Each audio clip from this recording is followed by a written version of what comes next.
शंकर सिंह आज पुनः आपके सामने उपस्थित हूँ एक नए विषय के साथ। आज का टॉपिक है CRISIL research aspects existential threats to MSMEs. मित्रों, क्रिसिल ने भारतीय अर्थव्यवस्था के संदर्भ में यह अनुमान लगाया है कि फाइनेंशियल ईयर 2021 में यह कुछ 5% से सिकुड़ जाएगी और सबसे ज़्यादा प्रभावित होगा, बैडली इम्पैक्टेड होगा, वो होगा माइक्रो स्मॉल मीडियम इंटरप्राइजेस। साथ ही साथ उन्होंने ये भी कहा है कि जो स्टिमुलस पैकेज दिया गया है उससे डिमांड जनरेट नहीं होने जा रही है। यद्यपि कॉर्पोरेट सेक्टर उतना बैडली इम्पैक्टेड नहीं होगा जितना कि एमएसएमई सेक्टर होने जा रहा है।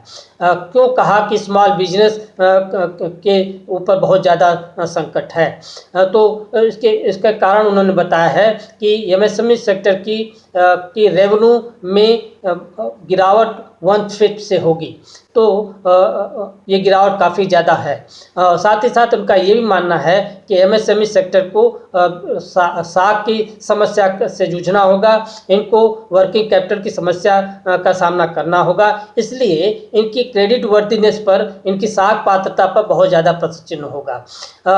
इसका आधार क्या है? तो क्रिसिल ने कहा, इसका आधार बताया है कि average interest service coverage ratio, मैं इसको ICR बोलूँगा, में तेज़ी से गिरावट आई है। ये ICR क्या है, इंटरेस्ट सर्विस कवरेज रेशियो क्या है? ये किसी एक मेज़र है जो कि किसी कंपनी के की इंटरेस्ट पेमेंट एबिलिटी को शो करता है, बताता है कि इंटरेस्ट पेमेंट कर पाएगी कि नहीं कंपनी कर पाएगी, और वो कुछ घट करके 1 to 1.5 टाइम्स रह जाएगी। यद्यपि 2016-17 से लेके 2019-20 के बीच में यह 2.4 टाइम्स हुआ करती थी। क्रिसिल ने ये अनुमान लगाने में इस बात को भी ख्याल रखा है कि RBI ने इंटरेस्ट पेमेंट पर मोराटोरियम लगा रखा है, फिर भी ये जो ICR है उसमें बहुत तेज़ी से कमी होनी है।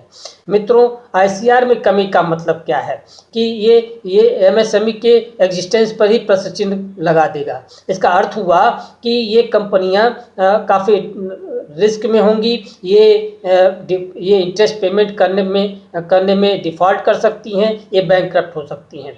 लो इंटरेस्ट कवरेज रेशियो का अर्थ हो गया कि कंपनियों पर, MSME कंपनियों पर डेट का, उधार का बहुत ज़्यादा बर्डन होगा, बहुत ज़्यादा भार होगा। इसका अर्थ ये भी निकलता है कि इनकी जो अर्निंग होगी वो इतना नहीं होगी कि वो अपना इंटरेस्ट पेमेंट कर पाएँ, तो MSME सेक्टर काफ़ी संकट में दिखाई पड़ता है। एक और बात इन्होंने कहा कि MSME सेक्टर जो है उसमें जो उनकी आय जो में डिक्लाइन होगी वो 17 to 21% होगी, ये बहुत ज़्यादा हुआ करता है। एक और आधार उन्होंने लिया है, ऑपरेटिंग प्रॉफिट मार्जिन के आधार पर भी बताते हैं कि ये संकट में है।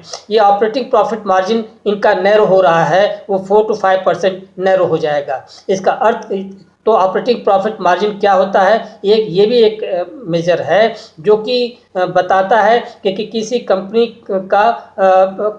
कंपनी ने वेरिएबल कॉस्ट को देने के बाद क्या प्रॉफिट कमाया है, यद्यपि उसमें अभी तक इंटरेस्ट और टैक्स को नहीं जोड़ा गया है। तो रिटर्न ऑन सेल्स को ये बताता है, और यदि लो ऑपरेटिंग प्रॉफिट मार्जिन है तो इसका मतलब है कि इंटरेस्ट पेमेंट कर पाना इनके लिए दिक्कत में हो, ये कंपनियां दिक्कत में हो जाएंगी। एक बात और बताया गया है कि MSME सेक्टर के भीतर भी माइक्रो इंटरप्राइजेज जो हैं, सूक्ष्म उद्योग हैं, वो सबसे ज़्यादा उधार लिया करते हैं। वो 32% उनका शेयर हुआ करता है डेट में। MSME को जो डेट मिलता है उसका 32% इनको ये लिया करती हैं।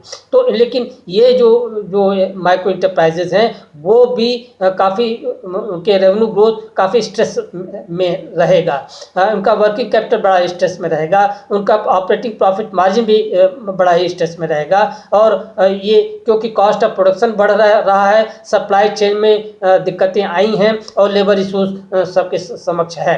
तो एक बात और कह रही है कि RBI और गवर्नमेंट ऑफ इंडिया ने 3 लाख करोड़ रुपए का रिवाइवल का फंड दिया है, स्टिमुलस पैकेज दे रखा है फिर भी इससे डिमांड जनरेट नहीं होने जा रहा है। क्यों ऐसा कह रहे हैं? क्योंकि उनका मानना है कि सरकार ने जो पैसा दिया, स्टिमुलस पैकेज दिया गया है, वो ज़्यादा वल्नरेबल हाउसहोल्ड्स को सेफगार्ड करता है, न कि वो डिमांड को जनरेट कर पाता है। सबसे ज़्यादा जो हार्ड हिट सेक्टर होंगे, जो इंडस्ट्रीज होंगी, वो स्मॉल स्केल सेक्टर में स्मॉल रियल एस्टेट कॉन्ट्रैक्टर्स होंगे, जो कि इंजीनियरिंग से, प्रोक्योरमेंट से और कंस्ट्रक्शन से रिलेटेड रहे हैं। सिरेमिक और टेक्सटाइल मेकर्स भी बहुत ज़्यादा प्रभावित होने जा रहे हैं। इसी के साथ साथ कंस्ट्रक्शन, कंज्यूमर फर्म्स और एक्सपोर्ट लिंक्ड जो इंटरप्राइजेज हैं एमएसएमई के भीतर, वो भी सबसे ज़्यादा बैडली इम्पेक्टेड होंगी। तो जो कोविड-19 है, उससे ये बहुत ज़्यादा प्रभावित, बैडली इम्पेक्टेड इंडस्ट्रीज होंगी। लेकिन दूसरी तरफ बड़ी इंडस्ट्री के संदर्भ में इन्होंने कहा है कि यद्यपि उनका जो रेवेन्यू है वो 15% से घटेगा, फिर भी और प्रॉफिट मार्जिन भी 1/4 से घटने जा रहा है, लेकिन फिर भी वो ज़्यादा प्रभावित नहीं होंगी। अब हम लोग को देखने की आवश्यकता है कि ये जो एमएसएमई के सामने एक गंभीर चुनौती आ गई है, उनके सामने एक समस्या की स्थिति आ गई है, तो उसके लिए सुझाव क्या दिया है? किसी ने 3 सुझाव दिए हैं। एक तो कहा है कि इम्प्रूवमेंट इन सेंटिमेंट्स करने की आवश्यकता है, अर्थात कि फॉर्मल और इनफॉर्मल सेक्टर के जो वर्कर्स हैं, एम्प्लॉयज़ हैं, उनको जॉब सिक्योरिटी देने की आवश्यकता है। जॉब सिक्योरिटी के बारे में उनके मोराल को बढ़ाने की आवश्यकता है, जिससे कि वो कंजम्पशन बढ़ावें और डिमांड बढ़ा सकें। एक दूसरा उन्होंने ये भी कहा है कि आत्मनिर्भर भारत का जो स्वप्न है, सरकार ने देख रखा है, उसको तो जल्दी से जल्दी उसको इम्प्लीमेंट करने की आवश्यकता है, जिससे कि एमएसएमई सेक्टर को लिक्विडिटी का फ्लो तेज़ी से बढ़ पावे और वो अपनी समस्या से बाहर आ पाएँ। और तीसरा ये कहा कि जो अभी के लेंडर्स हैं, जो उधार देने वाले लोग हैं, उनको जो क्रेडिट वो देते हैं, उधार पर देते हैं, वो ट्रेडिशनल क्रेडिट प्रोसेस से हट करके कुछ अलग प्रोसेस को अपनावें, जिससे कि समस्याओं का निदान तेज़ी से हो पावे। मित्रों, जो क्रिसिल की स्टडी है, उसके कुछ काफ़ी महत्व है।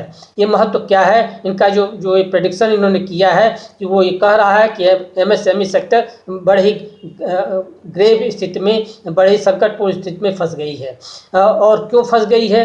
क्योंकि ये लो आईसीआर और ऑपरेटिंग प्रॉफिट मार्जिन पर काम कर रही है या करेंगी। तो एक साइंटिफिक वे में इन्होंने एक एनालिसिस की है कि ये दिक्कतें आएंगी और इससे एमएसएमई सेक्टर प्रभावित होने जा रहा है।